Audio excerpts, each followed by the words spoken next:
Fresh out of triple drive booster and the boxes that I've been opening since yesterday, I realized that I have no idea what is the story behind this guy. Hey, what's going on, guys? I'm Season 4 here. Today I'm back to cover Zedolance or Zedlance or Zedlance, like whatever the hell you call this. This is Dragon Empire's final deck before Divines. Now this deck is purely made out of cards from triple drive booster.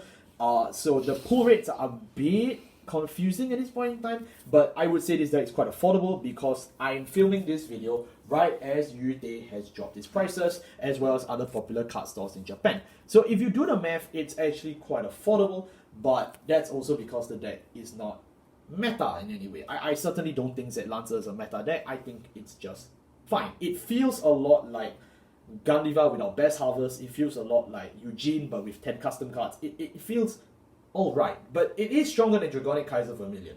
So today we're going to be covering it today. We'll start off by covering the right deck really quickly. You'll notice that it's all just made out of cards fresh out of the set. I don't really have much to say about it, but I will be telling you its skills one by one. This is a grade 0. It's Apprentice Blacksmith Zedolance.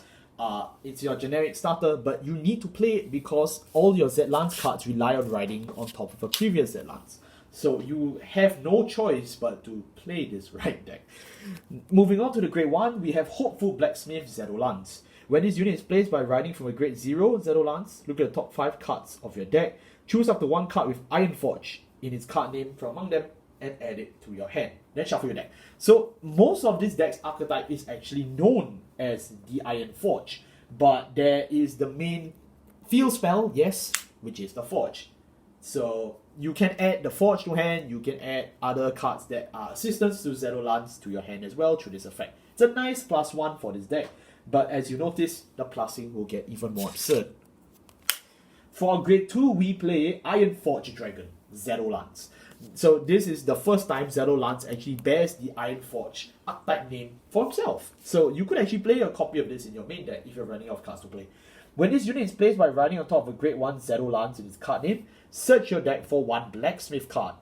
Reveal it, add it to the hand and shuffle. The only Blacksmith card we have in this deck right now is the Ironforge itself. So do keep that in mind. And then finally for grade 3, the Wincon, and the reason why this set is called the Triple Drive Booster is Ironforge Dragon King Zedolance. When this unit is placed by riding from a unit with Zedolance in its card name, which means either himself or if you persona ride actually. So +1, search your deck or drop for 1 set order, reveal it and add it to your hand. If you search your deck, shuffle your deck. Strangely now, it gets generic. It says set order, so that means you can search just the Ironforge, because Dragon Empire has no other set orders if I'm not mistaken. Yeah, so this is the only one. Very strangely in their wording, but you know, this is good for Zedolance future support. You know, they may just try something else with that. When this unit attacks, counter +1, and this unit gets drive +1 until end of the turn. So just triple drive booster, yeah, CB1 get an additional drive. No questions asked. If you chose your units for the ability of Blacksmith cards in your auto zone 3 or more times this turn, at the end of the battle, this unit attacks, stand this unit, it gets power +10, drive -3. So your first attack is 3 drives, which is a +1 naturally, and then your second attack is just no drives. But that's fine. You may be wondering, what do you mean chosen by the ability of your Blacksmith card? We'll explain it right here when we talk about the Ironforge itself. So I think, yeah, that's definitely a good way to start this deck profile. Let's talk about the Ironforge itself. There's only 4 in this deck, and it's only a double, right? What does it do? We can play it only if your Vanguard has Zedolance in its card name. Auto zone, rest this card, choose one of your units and it gains 5,000 power until the end of the turn. If you select a card with Ironforge in its card name, until the end of your opponent's next turn, it gets Intercept and Shield +5. So, yeah, that's pretty insane. You get a free +5,000 power, a free 5,000 power Shield, and Intercept, as long as you select cards with Ironforge in the name. It's something you can constantly tap over and over and over again, which is virtually insane. Because from 1 copy, if you just manage to get more copies, you can always tap. Zedolance, as you may remember, requires 3. Your right deck will provide you with 2. So all you have to do is make sure that in your opening hand, you always have 1. and you generally will have no issue from here on out. The only downside is that all of the forges are grade 2, which means the only time you can get a total of 3 or more forges in the order zone is on turn 4. So definitely this seems a lot like DBT05 Eva. This is something you will need to look forward to in the future. They may just give you a grade 1 forge.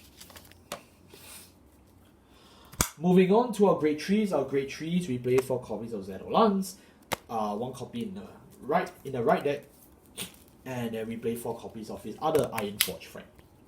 So we'll get into that very quickly right about now. So Zedolance, we've already mentioned what he does. I think it's pretty clear. But what about Iron Forge General Dragon Fierce Galer Dragon? So for Fierce Galer, he's got a very simple skill. When this unit attacks a Vanguard, if this unit was chosen by the ability of a Blacksmith card, in your order zone this turn, this unit gains 5,000 power, and then you can Soul Blast 2, choose one of your opponent's Vanguards and retire it. So it turns 2 of your extra soul into a retire, which is definitely nice. And at the same time, it can also just be a nice 23k attacker. So all in all, it's not bad. I understand why some people say Fierce Galer is the worst support in this set, but I mean, we don't really have much names. We have to play it for different Iron Forge names. Moving on to our grade 2s, we have quite a fair bit of grade 2s to cover here. Obviously, we play 1 copy of Zedolance, and he sits in the right deck, right? He's in the... Hold on. Yeah, he's in the right deck. And then for the rest of our grade 2s, we obviously play 4 copies on Conflagrant. Not really obviously, but he's back. And then after that, we play 4 copies of this guy from the triple drive booster. So when we want to talk about the support, Lightning Surge Dragon skill is that when this unit is chosen for the ability of your Blacksmith cards this turn, if you have a grade 3 or greater Vanguard with Zedolance in its card name, this unit cannot be chosen by opponent's card effects until the end of your opponent's next turn. So it's resist. That's very impressive. Helps you in the Strenary and Gandiva meta. But in the same time, Lightning Surge Dragon, when this unit attacks, if it's chosen by the ability of your Blacksmith card in your order zone this turn, card plus 1 draw. Which basically means that on turn 2, because you will generally try and use a Iron Forge on this guy, you get a draw CB1 draw 1. Which is nice. And just for having 1 copy on the board all the turn, you always get to draw every turn by paying 1 counterblast. So that's not bad. Definitely the strongest support if you ask me. And then of course we have this guy whom we have covered earlier. So I think that's enough about him. And then we'll talk about my old friend Conflagrant. Conflagrant is from, DBT10. He is the cycle card of Dragon Empire.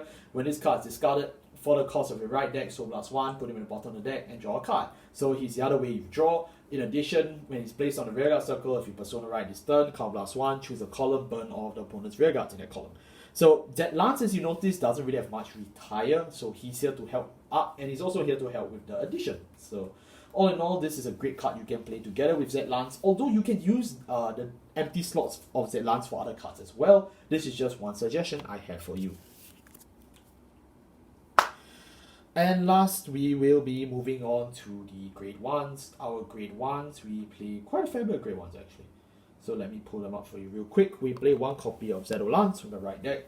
We play 3 copies of Fudoshi Madoka. We play 4 copies of Halberid. And then we play 4 of our Perfect Guard. Our Perfect Guard, as you pretty much guessed, you need Perfect Guards to stay alive, right? Do I need to describe this one? I don't think so. 1 copy from our right deck. I've also gone through this before.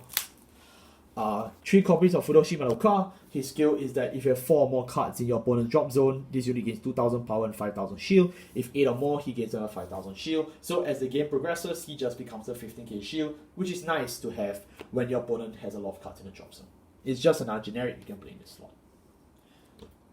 Last but not least, with Hadid, when this unit boosts a unit that was chosen for the ability of your Blacksmith cards in your order zone this turn, you soul charge 1. You can soul charge 1. So Hadid himself doesn't have to be chosen, you just need to give it to someone that has been chosen.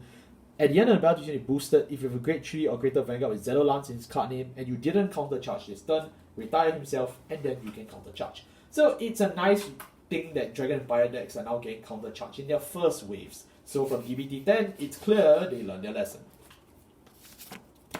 And then our grade 0s, are even easier to go through. It's virtually the same as always. We play 1 copy of our starter, 1 Dragon Empire Overtrigger, we play 4 heals, we play 8 crits, and then we play 3 effect draws. So as you probably can guess, you can pick up all your effect triggers from triple drive booster because they're all reprinted except John Freda, so sadly you still have to go out and buy him. Other than that, to be honest, the rest of the stuff is all very accessible. It crits because we are playing a resetting Vanguard. Heals, we want to play this game, you know, we can't need heal out. Draws, because this deck doesn't have that much plussing, so you will need to find a way to sustain your hand. And with that, I believe that has fully covered my take on Zedolance. Zedlance, as you can tell from his deck profile, being very fast, it is actually a very simple deck. Most of the support, you can learn it virtually within one day, and it's very nice to play. It's quite cheap as well if you manage to get a good deal for it, but if your area has very limited box supplies, because this set is under very fierce demand, yeah, there's a chance you may not be able to pull enough to actually build Zedolance.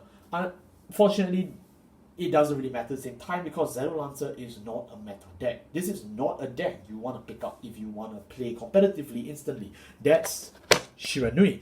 But all in all, if you still want to find a method to be able to play a fun Dragon Empire deck that looks like Buddy Fight and is quite cheap, I do recommend buying Zedolance.